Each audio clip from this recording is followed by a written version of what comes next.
হাতি থেকে 1000 হাত দূরে থাকবে, ঘোড়া থেকে 100 হাত দূরে থাকবে, সিংধারী প্রাণী থেকে 100 হাত দূরে থাকবে। অনুরূপ দুর্জনের কাছ থেকেও যথাসম্ভব দূরে থাকবে। ইন্দ্রিয়ের যে অধীন তার চতুরঙ্গ সেনা থাকলেও সে বিনষ্ট হয়।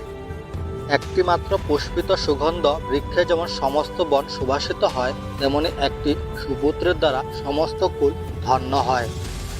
একটি মাত্র বৃক্ষে লাগা আগুনের দ্বারা যেমন সম্পূর্ণ বন ভস্মে পরিণত হতে পারে, তেমনি একজন কুপুত্রের দ্বারাও সম্পূর্ণ পরিবার ধ্বংসে পরিণত হতে পারে। পরের স্ত্রীকে যে মায়ের মতো দেখে, অন্যের জিনিসকে যে মূল্যহীন মনে করে এবং সকল জীবকে যে নিজের মতো মনে করে, সেই যথার্থ জ্ঞানী।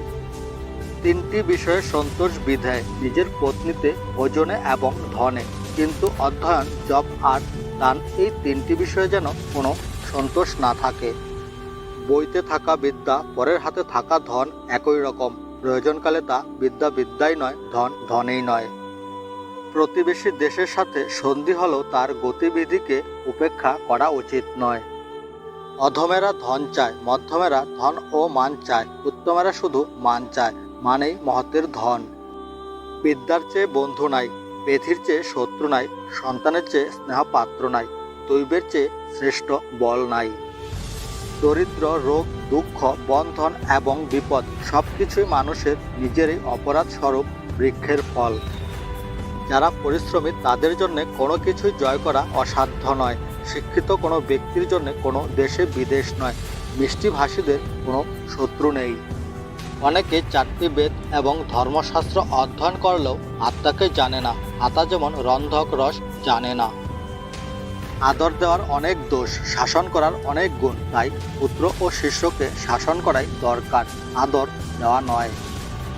অলস শিক্ষার্থীরা ঠিক ততটাই জ্ঞান অর্জন করতে পারে যতটা তাদের পরীক্ষায় উত্তীর্ণ হওয়ার জন্য প্রয়োজন। বিদ্বান সকল গুণের আধার, অজ্ঞ সকল দোষের কারণ, তাই 1000 মূর্খের চেয়ে একজন বিদ্বান অনেক কাম্য। বুদ্ধিমান ব্যক্তিদের এই 5টি জায়গায় যাওয়া উচিত নয়। 1. যেখানে যোগাযোগের কোনো সুযোগ নেই। 2. যেখানকার মানুষের মধ্যে কোনো ভয় ডর নেই।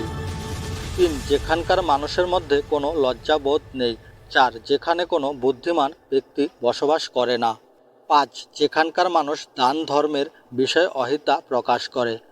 অন্তঃসার শূন্যদের উপদেশ দিয়ে কোনো ফল হয় না।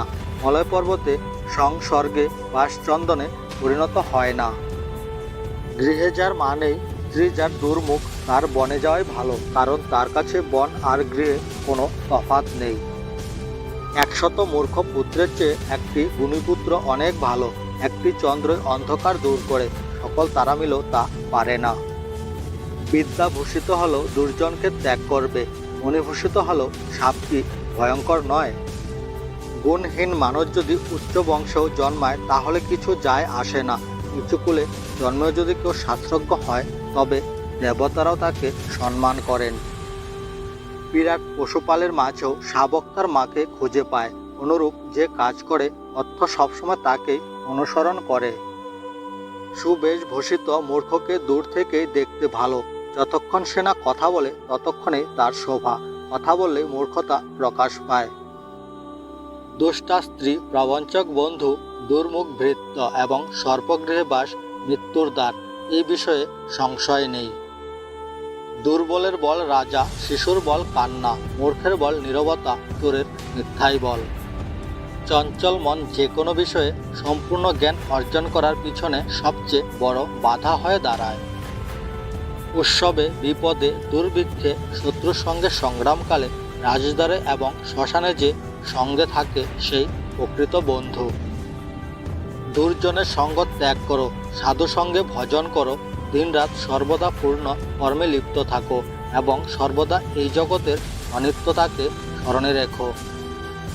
আড়ালে যে কাজের বিঘ্ন ঘটায় কিন্তু সামনে ভালো কথা বলে, যার উপরে মধু কিন্তু অন্তরে বিষ, তাকে পরিত্যাগ করা উচিত। ধৈর্যহীন ব্যক্তির বর্তমান আর ভবিষ্যৎ বলে কিছুই নেই। নিজের দুর্বলতা কাউকে জানাবেন না। অহংকারী হলে গোপন রহস্য শত্রু জেনে ফেলবে। যে কোনো সম্পর্ক উদ্দেশ্যের সাথে যুক্ত থাকে। অল্প ভোজন করাই স্বাস্থ্য লাভ হয়।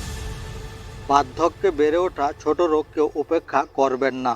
সলা পরামর্শের সময় কোনো জেদ করা উচিত নয়। বন্ধুরা, ভিডিওটি দেখার জন্য তোমাদের ধন্যবাদ।